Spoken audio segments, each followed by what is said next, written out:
দায়িত্বশীল ঝিনাইদহ জেলা সংগঠনের জেলা আমির জননেতা অধ্যাপক আলী আজম মোহাম্মদ আবু বকর।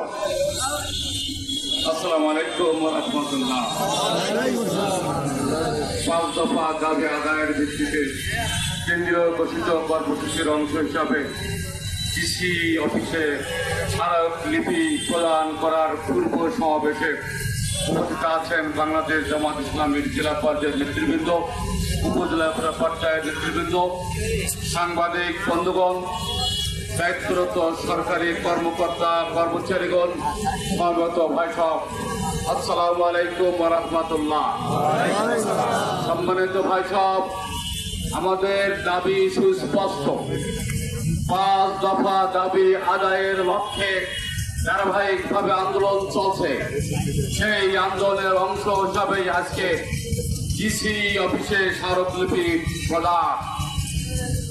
এই স্মারকলিপি প্রদানের পূর্বে সমাবেশে আমি 5 দফা দাবি পুনর্ব্যক্ত করতে চাই। প্রথম দফা হচ্ছে জুলাই সনদের ভিত্তিতে ফেব্রুয়ারির ভিতরে নির্বাচন দিতে হবে।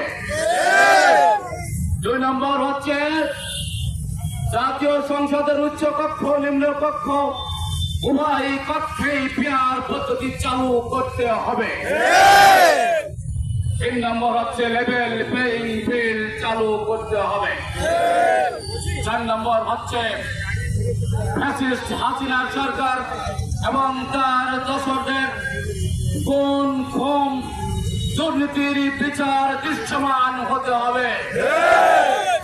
5 নম্বর দাবি হচ্ছে জাতীয় পার্টি সহ 14 দলের কার্যক্রম নিষিদ্ধ করতে হবে।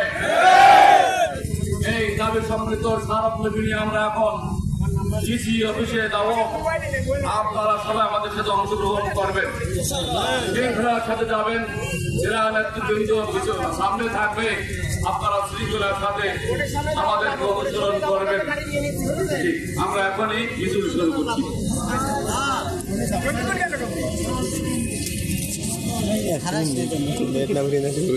হারাস নিয়ে